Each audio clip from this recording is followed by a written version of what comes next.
Halo semuanya, kami dari kelompok 1 mitokondria dengan saya sendiri, Karya Valenta Putra Krisyananda. Kemudian ada rekan saya yaitu Samuel Dara Prabowo dan juga Vincent Gabriel Judijanto. Kami dari kelas 11 MIPA 3. Sebelum memulai presentasi kami ingin berterima kasih kepada pihak SMA Kristen Satya Wacana dan juga kepada Bapak Yohanes Tugiman SPD MSI karena telah memberikan kami kesempatan untuk memberikan presentasi mengenai mitokondria. Sebelum memasuki ke dalam materi mitokondria, mari kita lihat terlebih dahulu apa sebenarnya mitokondria itu. Mitokondria diselubungi oleh dua membran yang masing-masing merupakan lapisan ganda fosfolipid dengan sekumpulan unik protein yang tertanam di dalamnya. Membran luar bertekstur mulus, namun membran dalam berlipat-lipat dengan pelipatan ke dalam yang disebut krista. Fungsi dari krista tersebut untuk memperluas permukaan membran dalam reaksi respirasi. Membran dalam membagi mitokondria menjadi dua kompartemen internal. Yang pertama adalah ruang antar membran, wilayah sempit di antara membran dalam dan membran luar. Kompartemen kedua, matriks mitokondria, diselubungi oleh membran dalam. Matriks ini mengandung banyak enzim yang berbeda, serta DNA mitokondria dan ribosom. Enzim-enzim dalam matriks mengkatalisis beberapa langkah respirasi seluler. Mitokondria merupakan organel sel yang berfungsi sebagai tempat respirasi sel untuk menghasilkan energi dalam bentuk ATP. Dengan demikian, dapat dikatakan bahwa mitokondria adalah pembangkit energi atau dinamo bagi sel. Energi dihasilkan dalam bentuk ATP dan digunakan untuk seluruh aktivitas sel. Setelah melihat video tadi, mari kita masuk ke dalam materi yang akan kami bahas, yaitu tentang mitokondria. Apa sih sebenarnya mitokondria itu sendiri? Mitokondria adalah organel dengan membran ganda yang ditemukan pada sebagian besar organisme eukariotik. Mitokondria menghasilkan suplai adenosin trifosfat pada sel yang digunakan sebagai sumber energi kimia. Itulah mengapa mitokondria disebut sebagai pembangkit tenaga pada sel. Sekarang kita akan melihat proses yang terjadi pada mitokondria. Pertama yaitu dekarboksilasi oksidatif. Nah, di sini ada 3 proses yang terjadi di dalamnya. Yang pertama, asam pirufat yang terbentuk pada tahap glikolisis akan melepaskan gugus karboksilat COO- dan mengubahnya menjadi CO2. Kedua, sisa atom C dalam bentuk CH3COO- akan mentransfer kelebihan elektronnya pada molekul NAD+ menjadi NADH. Untuk CH3COO- akan diubah menjadi asam asetat.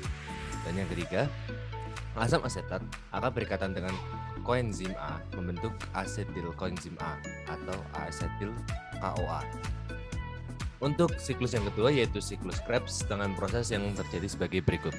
Pertama, AO asetil KOA 2 atom C berikatan dengan asam oksaloasetat 4 atom C dan akan membentuk asam sitrat 6 atom C. Lalu diubah menjadi asam isositrat. Kedua, asam isositrat 6 atom C diubah menjadi asam alfamin. Ketoglutarat 5 atom C disertai pelepasan CO2 dan pembentukan NADH. Ketiga, asam alfamin ketoglutarat 5 atom C diubah menjadi suksinil KOA yang memiliki 4 atom C dan disertai pelepasan CO2 dan pembentukan NADH. Keempat, suksinil KOA yang terbentuk diubah menjadi asam suksinat 4 atom C yang menghasilkan GTP, lalu diubah menjadi ATP. Kelima, asam suksinat diubah menjadi asam fumarat disertai pembentukan FADH2.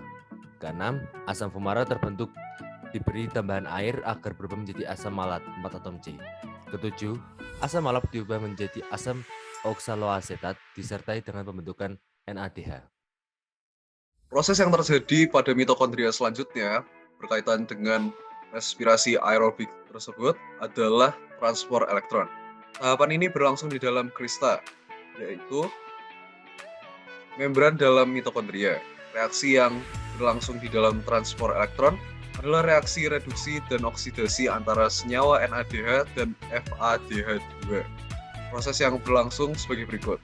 Yang pertama, NADH mampu menghasilkan elektron berenergi tinggi melalui proses oksidasi. Lalu elektron tersebut ditransfer ke koenzim Q. Oleh karena tingginya energi elektron, ADP dan fosfat anorganik bersatu membentuk ATP. Yang kedua, koenzim Q akan dioksidasi sitokrom B. Akibatnya, koenzim Q akan melepaskan elektron dan 2 ion H+.